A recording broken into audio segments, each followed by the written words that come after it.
Compensation पे अब बात करते हैं। ठीक है, अभी तक हमने बात की जिसमें सबसे पहले हमने कैरियर ग्रोथ पढ़ लिया, हमने ये पढ़ लिया। अब हम बात करते हैं कि आप जब परफॉर्मेंस करते हैं उसके बाद आपको क्या मिलता है, उसके क्या गेन करते हैं, क्या हासिल करने की कोशिश। इसमें सबसे पहले आते हैं कंपनसेशन। कंपनसेशन क्या चीज़ है, पहले थोड़ी सी इसकी डेफिनेशन करते हैं। लास्ट टाइम हमने थोड़ा सा डिस्कस भी किया था, लेकिन स्लाइड्स ना होने की वजह से तो हमने कहा चले अभी इसको जरा डीपली हट तक पढ़ते हैं। ये कर्टन एंड डेविस दो बंदे, इन्होंने कंपनसेशन के बारे में कहा, compensation is what employees receive in exchange for their contribution to the organisation. ठीक है, आप जो ऑर्गेनाइजेशन में एम्प्लॉय रिसीव करता है किस सूरत में, एक्सचेंज फॉर देयर कंट्रीब्यूशन। आप ऑर्गेनाइजेशन में जब आप काम करते हैं, आप कंट्रीब्यूशन कर रहे हैं उसके गोल अचीव करने में, तो उसके अगेंस्ट आपको कुछ मिलता है, ये आपका कंपनसेशन होता है। ठीक है, ऑर्गेनाइजेशन गोल को अचीव करने के लिए जो भी आपकी मेहनत है, जो भी आपका रोल प्ले है, उसके अगेंस्ट जो आपको चीज मिल रही है वो आपका कंपनसेशन। Compensation can be defined as all of the rewards earned by employees in return for their labor। जो रिवॉर्ड उसको मिल रहा है किसी भी सूरत में, वो आपका कंपनसेशन है। Refer to all forms of pay going to employees and arising from their employment. दूसरी डेफिनेशन, दूसरा बंदा ये फरमा रहा है कि भाई जो भी आपकी पे है गोइंग टू एम्प्लॉइज, जो ऑल फॉर्म में है, आप एम्प्लॉइज जो पे मिलती है उसकी कई फॉर्म्स हैं, बोनसेस हैं, आपके अलाउंसेस हैं, ये सारी जितने भी फॉर्म हैं जो आपको पे मिल रही है वो आपका क्या है, कंपनसेशन। ठीक है, फिर इसको दूसरे उसमें देखते हैं, it refer to the total cash and non cash payment. Detail बाद में पढ़ेंगे, सिर्फ मैं आपको समझा रहा हूं, कैश हो या नॉन कैश हो। ठीक है, that gives to employees in exchange of their work they done.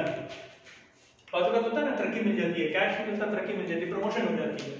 ये सब क्या है, नॉन कैश की सूरत में आपको मिलती है ना। आपको कहा जाता है कि भाई ये गाड़ी आपकी होगी, नॉन कैश है, मिल तो गई, एसेट्स मिला, कुछ ना कुछ मिला है, घर मिला, तो आपकी वर्किंग के ऊपर आपको मिल रहा है। It refers to every type of reward individual receive in exchange of for performing organisation task और जॉब। आप अगर एक मार्केट मैनेजर हैं और मार्केट की टारगेट पूरा करते हैं तो आपको क्या मिलता है, बदले में रिवॉर्ड मिलता है, ये वो एक्सचेंज। ठीक है, the terms compensation refer to all financial return and tangible benefits that employees receive as a part of an employee's relationship। अब इसमें आपकी एप्रिसिएशन नहीं आती कि आपको बिठा के कंधे पे तबकी मिल जाए, ये कंपनसेशन नहीं है। टेंजिबल एसेट्स उसकी बात हो रही है जो आप रिसीव करते हैं। ठीक है, ये वो फॉर्म में है, नॉन कैश से मुराद वो नहीं है जो आपको एप्रिसिएशन बुला के सबके सामने तारीफें करते हैं, उस पर पेट नहीं पड़ता, सिंपल लफ्जों में। ठीक है, लेकिन डेफिनेशन के हिसाब से कंपनसेशन वो है जो आपको रिवॉर्ड मिल रहा है। ठीक है, आगे चलते हैं। Thus compensation include wages, आपकी सैलरीज, बोनसेस, कमीशन, इंसेंटिव पे, benefits, services and non financial rewards like press. यहाँ पे तारीफ शामिल है।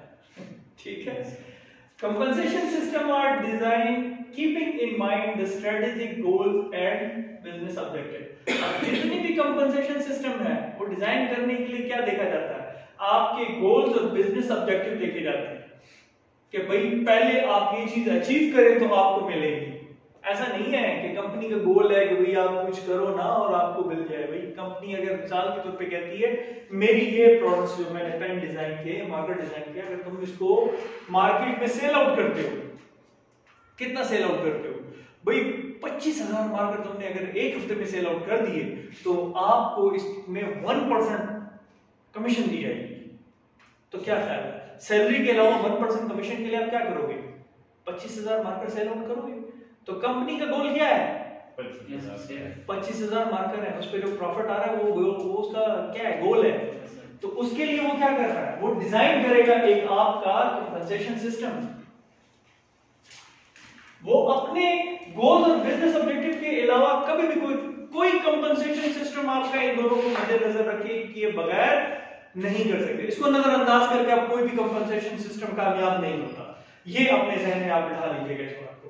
Organization use a compensation strategy to define how it views and manage employees pay and benefit। इसका system का मकसद ही ये होता है कि वो कंट्रोल कर सके अपने एम्प्लॉयज की पे को और उसके बेनिफिट्स को कंट्रोल कर सके, वही अपने सिस्टम के मुताबिक। खुली छूट नहीं होती, ये कोई ऐसा नहीं है कि आप छोटी सी दुकान खोल के बैठ के ये करो तो ये ले लो, ये करो तो ये ले लो, नहीं, आप उसके लिए एक सिस्टम बनाते हैं और फिर उसी सिस्टम को चलाते हैं। ये आपका कंपनसेशन सिस्टम है, ठीक है, क्लियर इस पे? आगे चलते हैं। टाइप्स ऑफ कंपनसेशन 3 किस्म की होती है, मेजरली 3 किस्म की हर जगह चलती है। मैं इसको 2 एंगल से बताऊंगा। पहला एंगल है डायरेक्ट फाइनेंशियल कंपनसेशन।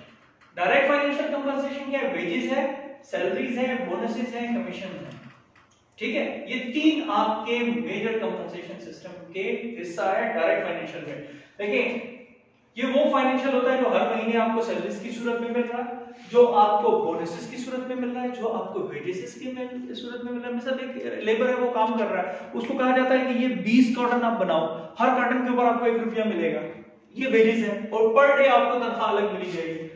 फिर सैलरी है भाई, उसको अब तुमने बेचने हैं, तुम्हें मार्केट में रखा हुआ है, तुम्हें ये भाई इतने बेचो, सैलरी तुम्हारी अलग मिलेगी, बोनसेस तुम्हें अलग मिलेंगे, कमीशन अलग मिलेंगे, ठीक है। फिर उसके बाद इनडायरेक्ट फाइनेंशियल कंपनसेशन क्या है? जो कि आपको ऑन द स्पॉट नहीं मिलते, कभी भी ऑन द स्पॉट नहीं मिलते। अब रिटायरमेंट आप प्लान आपको क्या है? पेंशन आपको कब मिलेगी? रिटायरमेंट के बाद जब आप काम खत्म कर लेंगे, लेकिन प्लान आपको बनाते हैं। आपको पता है कि मेरे 60 साल के बाद, मेरी 55 साल के बाद, रिटायरमेंट की एज के बाद मुझे क्या मिलेगा? मुझे पेंशन मिलेगी। फीमेल्स के लिए 55 इयर्स है, मेल के लिए 60 इयर्स है, तो उसके लिए क्या है? आपको पेंशन मिलेगी। भाई मैं जो एजुकेशन कर रहा हूं उसमें कोई बेनिफिट मिल सकता है, मेरे बच्चों की बेनिफिट एजुकेशन उसको फ्री में मिल सकती है, ठीक है, ये बेनिफिट्स हैं। फिर तीसरा जो है वो नॉन फाइनेंशियल कंपनसेशन है। नॉन फाइनेंशियल क्या है? कैरियर डेवलपमेंट है, एडवांसमेंट है, अपॉर्चुनिटीज है, रिकॉग्निशन है, वर्क एनवायरनमेंट है, एंड कंडीशंस है। कि भाई आपकी कंडीशन है कि भाई मुझे अपने इलाके में ट्रांसफर करो, मैं वहां पे काम सही कर सकती हूँ, जैसे मैडम अपने इलाके में काम कर रही हैं। ये इनको क्या मिला है? ये इनको नॉन फाइनेंशियल कंपनसेशन मिली हुई है। क्लियर हो गया आपको? सैलरी मेडिसिन तो मिल रही है, लेकिन नॉन फाइनेंशियल कि अपने इलाके में जाके ड्यूटी करना। एक मिसाल दी है मैंने, ठीक है। बाकी आपकी कैरियर डेवलपमेंट है, भाई मेरी नॉन वो है कि आज मैं अगर असिस्टेंट हूं, कल मैनेजर बन गया, परसों मैं डायरेक्टर बन गया, तो ये मेरी क्या है? कैरियर डेवलपमेंट है कि नहीं है? तो ये मेरी नॉन कंपनसेशन है, जिसको आप कह रहे हैं नॉन फाइनेंशियल कंपनसेशन। क्लियर है इस चीज को? दूसरे एंगल से लेते हैं। There are different type of compensation. अब ये scholar identified 3 major type of compensation which are mentioned below. अब ये एक बंदा है जिसने 3 टाइप्स डिफाइन किया। उधर हमने क्या किया था? डायरेक्ट फाइनेंशियल, इनडायरेक्ट फाइनेंशियल और नॉन फाइनेंशियल। दूसरे लफ्जों में क्या कहता है? Non monetary compensation, direct compensation, indirect compensation, चीज एक ही है, ठीक है। अब नॉन मॉनेटरी कंपनसेशन क्या है? Non monetary compensation includes any benefit an employees receive from an employ और a job that does not involve tangible values. Example are career development and advancement opportunities. वही चीज है, सर थोड़ा एलिब्रेट करके मैंने explain किया ताकि आपको अगर एग्जाम में लिखना पड़े तो आप यहां से भी डायरेक्टली लिख सकते हैं, ठीक है। फिर डायरेक्ट कंपनसेशन क्या है? Direct compensation comprises salary that is paid to the employees along with the other health benefits.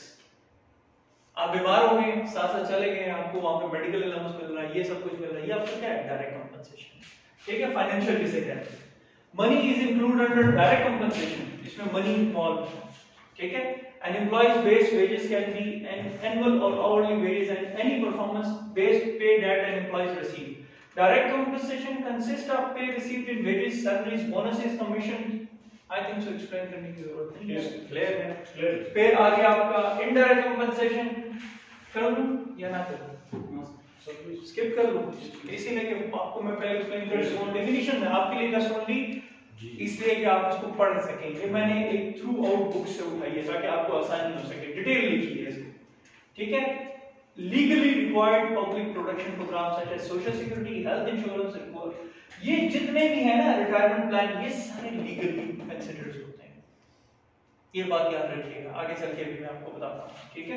Reward and recognition, promotion, responsibility etcetera induce confidence in the employees and motivate them to perform better. ये बात confirm है कि जब तक आपके financial and non financial ये वाले आपको कंपनसेशन नहीं मिलेगी, आप मोटिवेट नहीं होंगे, काम सही तरीके से नहीं करेंगे, ठीक है। आगे चलते हैं, अब बात करते हैं लीगल कंसिडरेशन इन कंपनसेशन।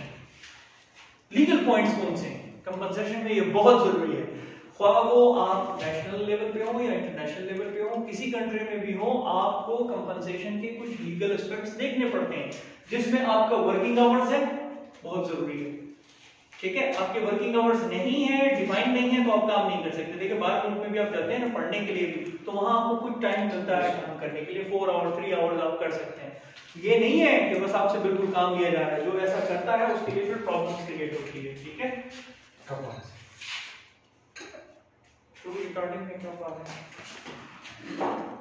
अच्छा। फिर इसमें आता है मिनिमम एज चाइल्ड लेबर। आपकी जो मिनिमम एजेस हैं, मतलब चाइल्ड लेबर्स पे आप देखते हैं, अब मिनिमम एजेस में दो, एक एज है, एक वेजेस है। एजेस में ये होता है कि जैसे मिसाल के तौर पे कहते हैं अंडर 18 किसी बच्चे से आप काम नहीं ले सकते, वो लेबर एक्ट के तहत आपके ऊपर केस किया जा सकता है, ठीक है। फिर उसके बाद मिनिमम वेजेस है कि आपको पाकिस्तान में मिनिमम वेजेस लास्ट टाइम मैंने आपको एक्सप्लेन की थी कि वो मिनिमम वेजेस कितनी है, 25,000 से कम की कोई जगह पे सैलरीज को नहीं रखा जा सकता, लीगली बैन है इसमें, ठीक है। और ये हमेशा आपके जिस वक्त बजट बनता है उस वक्त डिफाइन कर दिया जाता है कि आपने इस चीज को फॉलो करना है, उसके आप उससे आगे पीछे नहीं हो सकते, ठीक है।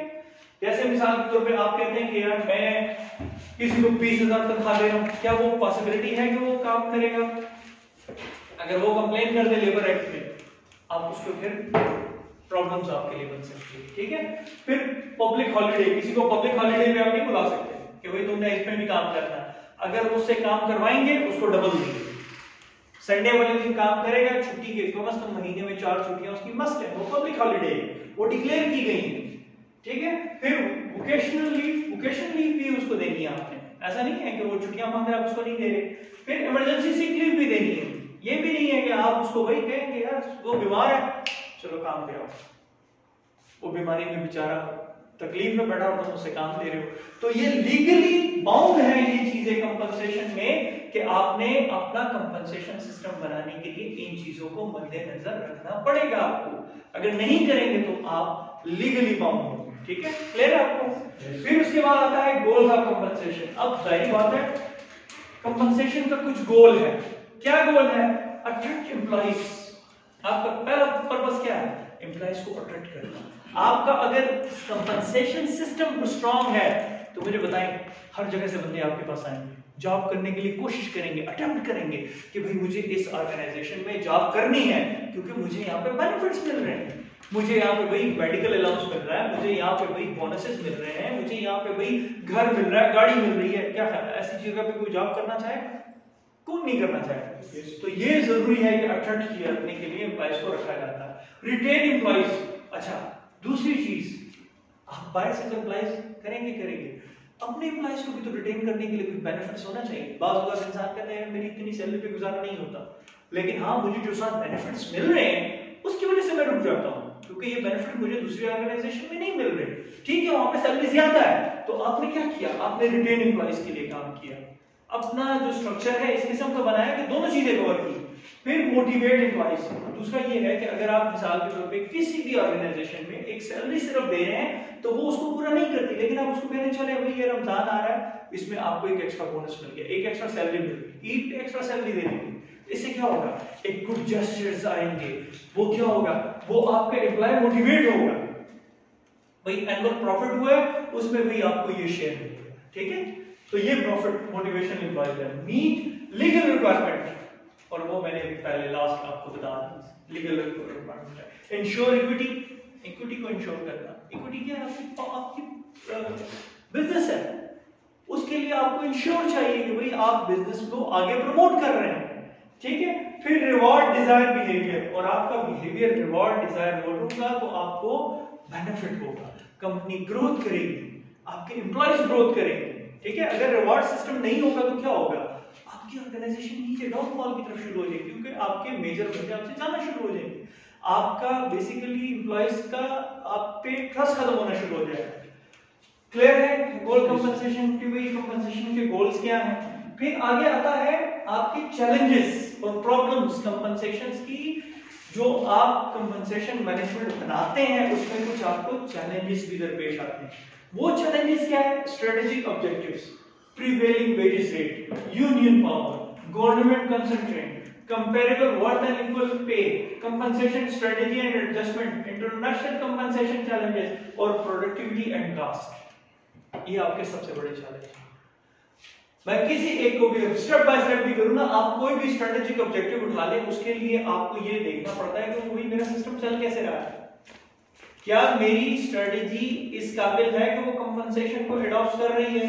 बात करता है एक कंपनसेशन सिस्टम बनाते हैं लेकिन वो आपके स्ट्रेटेजिक पॉइंट ऑफ व्यू से क्लियर नहीं होता, आपको प्रॉब्लम्स क्रिएट करती है। ठीक है, अब इसके बाद प्रिवेलिंग वेजेस रेट्स।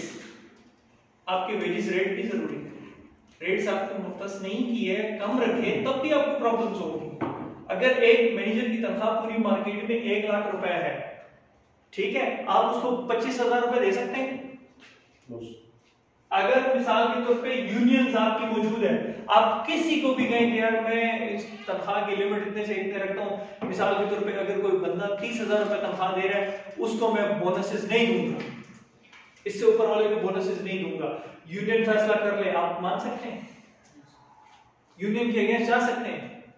पूरी फैक्ट्री बैठ जाएगी, हड़ताल पे चले जाएंगे। अक्सर लोग ऐसा होता है, फैक्ट्री में ये मसले होते हैं, यूनियन आगे आ जाती है। तो ये सारे चैलेंजेस हैं आपके।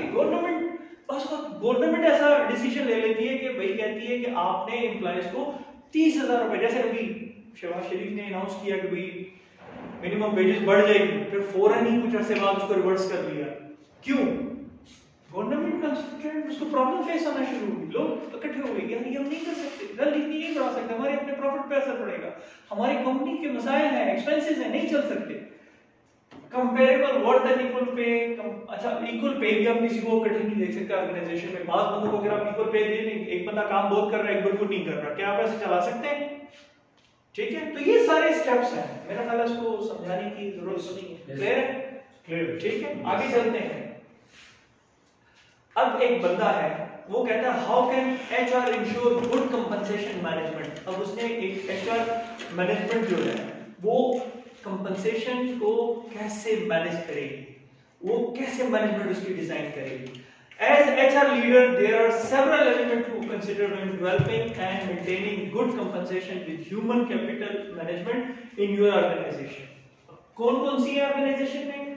उसमें पहला आता है allocating a budget, सबसे फर्स्ट पॉइंट। इसमें क्या होता है, although you might like to pay your employees way above the industry average, can you offer to do so? आप किसी को भी अगर ऑफर कर रहे हैं सैलरी पे, तो आप पहले ये चेक करेंगे आपकी कंपनी दे सकती है, ऑफर कर सकती है। किसी को 3 लाख रुपए पे लेकर आ रहे हैं सैलरी पे, ठीक है, एक कंप्यूटर प्रोग्रामर को 4 लाख पे लेके आ रहे हैं, आप देखेंगे कि आपका बजट इस चीज की इजाजत देता है, आपकी कंपनी इस चीज की इजाजत देती है। चलो एक मंथ टाइम तो आपने दे दी, साल के 12 महीने 36 लाख रुपए आप सिर्फ इसके लिए निकालेंगे, बजट में फोकस करेंगे, आप क्या ख्याल करोगे? नहीं करोगे यार, मैं सिर्फ छोटे को लेके आता हूं। Take a serious look at your budget and determine the amount you can spend on each employee. आपको पता है आपकी सैलरी में अगर आपके बजट का देखा जाता है कि सैलरी कितने पोर्शन आपके टोटल बजट को गेन कर रही है, अगर वो 50% से ज्यादा है तो आपके लिए अलार्मिंग पोजीशन है। ठीक है, इस चीज को देखिएगा, ये फिर आप फाइनेंशियल मैनेजमेंट जब पढ़ेंगे तो उधर आपको ये सारी चीजें देखनी पड़ेगी। Make sure you factor in costs such as tax, pension contribution and bonus payment. It is important to consider the amount you will need to spend on new recruitment. आपने ये भी देखना है कि मैं जो टैक्सेस वो दे रहा हूँ क्या वो इस चीज को मीट करते हैं, और मेरी नई रिक्रूटमेंट जो मैं करूंगा क्या वो इस चीज को मेरी इजाजत देती है। तो ये आपका एलोकेशन ऑफ बजट जो सबसे इंपॉर्टेंट है, ये देखना पड़ता है। फिर आता है चेक कंप्लायंस है। चेक कंप्लायंस आपका है कि भाई आपका in addition to your budget and what competitors pay, ठीक, You must check the legal constraint, ensure you are paying fairly and on the basis of experience and work complete rather than gender, age of ethnicity and so on. आपको देखना है क्या legally में ये सारी चीजें पूरी करना, एजेस सब देखते मद्देनजर रखते हुए सबको पे सही दे रहा हूं। अगर ऐसा नहीं है तो मेरी कोई कंप्लाइंस तो नहीं जा रही। लीगल काउंसिल करते हैं कि भाई मैं ये सैलरी सबको दे रहा हूं, क्या मैं 8 घंटे की सैलरी ठीक दे रहा हूं, पॉसिबिलिटी है, चेक करेंगे उसको, ठीक है। फिर आगे चलते हैं, आपका आता है बेंचमार्क अगेंस्ट कंपटीटर्स। ये भी याद रखिएगा, आप एक बेंचमार्क सेट करने जा रहे हैं, आपके कंपटीटर्स आपको देखेगा, आप कंपटीटर्स को देखेंगे कि वो कितनी सैलरी दे रहे हैं, मैं कितनी दे रहा हूं। अगर मिसाल के तौर पे ये एक इंस्टीट्यूट है, ब्रेन इंस्टीट्यूट, ये अगर सैलरी दे रहा है तो उधर दूसरा सामने एक दूसरा इंस्टीट्यूट है वो भी सैलरी दे रहा है, तो दोनों का बेंचमार्क देखा जाएगा कि भाई वो अपने एम्प्लॉइज को क्या दे रहा है और आप क्या दे रहे हैं, ठीक है। तो it is also important to understand what your competitors are paying their staff. With this knowledge, you can offer competitive compensation package to your employees to attract top talented and retain your existing one. अगर आप किसी को कहते हैं यहाँ पे भी salary 25,000 है, वहां पे भी 25,000 है, लेकिन आप उसके साथ उसको महीने का 2 महीने 3 महीने के बाद एक बोनस देते हो, क्या ख्याल है? उधर के एम्प्लॉइज भी कोशिश करेंगे, टैलेंट हंट करेंगे, वहां से एक प्रोफेशनल बंदा हायर कर लेंगे, वो आएगा आपके पास, आप उसको कहेंगे आ जाओ, क्या ख्याल है? आपने क्या किया? कंपटीटर्स को टेंशन डाल दी, ठीक है। तो ये चीज आपने देखनी है। It's important to keep up to date with salaries in your industries की सैलरीज को देखा जाता है, ये बहुत जरूरी चीज है, ठीक है। लेकिन इसमें भी मीनवाइल आप बजट को साथ रखेंगे, बजट आपकी इस चीज की इजाजत देता है कि नहीं देता, ये इंटररिलेटेड है, इंटरलिंक है सारी चीजें। क्लियर है? Yes sir. मैं जस्ट गो थ्रू जा रहा हूं, बाकी आप खुद पढ़ें, कोई मुश्किल चीज नहीं है, ठीक है। फिर आता है मोटिवेशन। मोटिवेशन बहुत जरूरी है। Consider what motivates your employees and try to design compensation package that take this into account. For example, some employee might be motivated by the opportunity to earn bonuses or commissions, while other might prefer more paid vacation days. बाद employees इस बात का खुश हो जाते हैं कि यार मुझे छुट्टियां मिल जाए, छुट्टियों के लिए मैं वहीं चला जाऊं, गलियार चला जाऊं, दुबई चला जाऊं। बात कंपनी दुबई भी आती है। एक जमाने में बैंकर्स जितने होते थे वो अपना टारगेट पूरा करते थे, उनको मालदीव भेज दिया जाता था, किसी भी विजिट पे भेज दिया जाता था। क्यों? वो टारगेट अचीव उन्होंने कर लिया, उनके लिए वहां पर टूर ऑर्गेनाइज कर दिया 1 हफ्ते का, वो खुशी खुशी जा रहे हैं भाई मैंने टारगेट अचीव किया।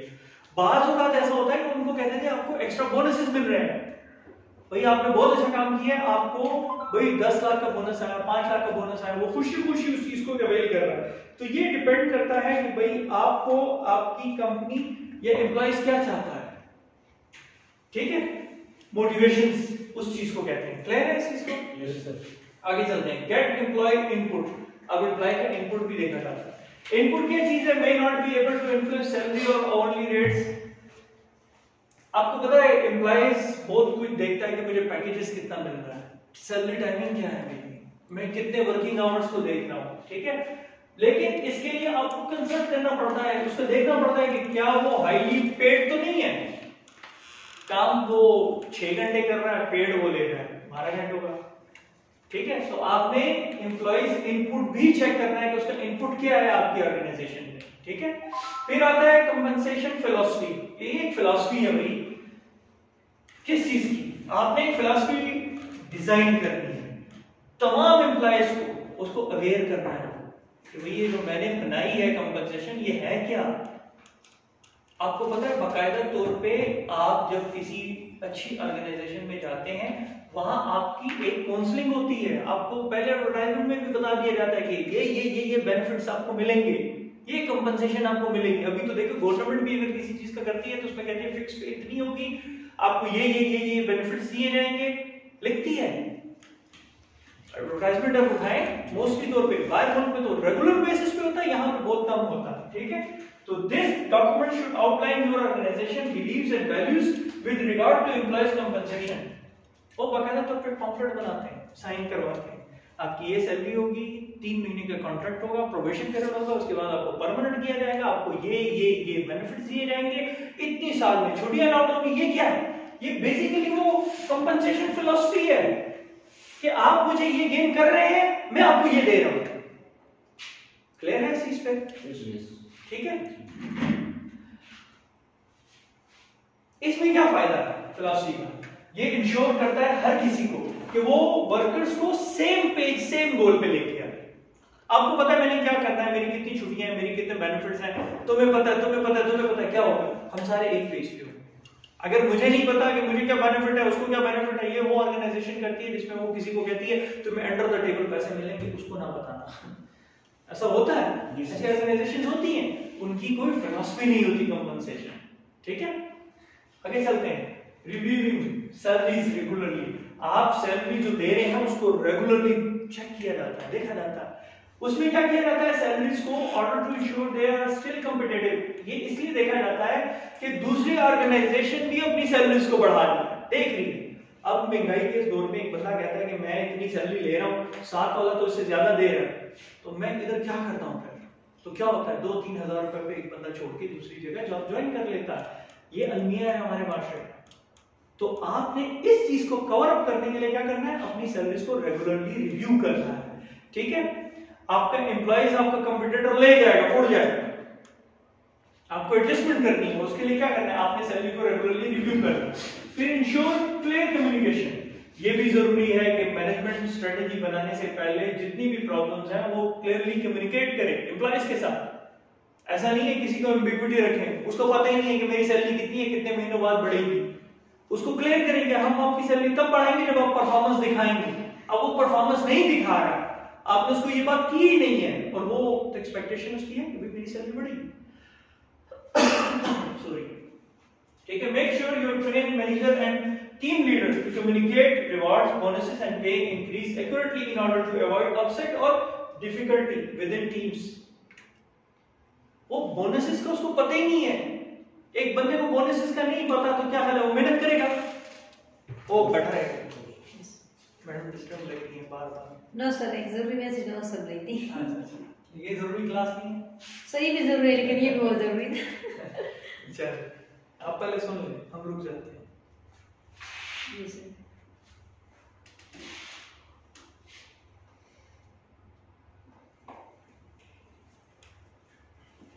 सुनिए मैडम। Yes sir. ठीक, अब टेंशन रिलीज हो गया सर, वो आराम से क्लास में। वही मैं कह रहा था, क्लास से जरूरी वो मैसेजेस था। चल, इंश्योर आज मैडम कुछ नहीं करेंगे, हमने नमक कहा है मैडम।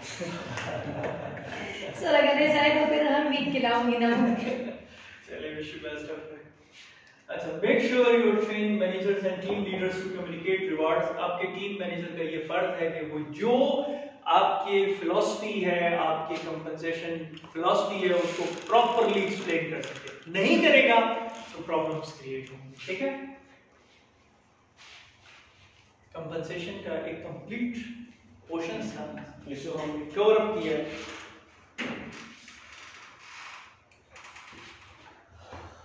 स्टॉप।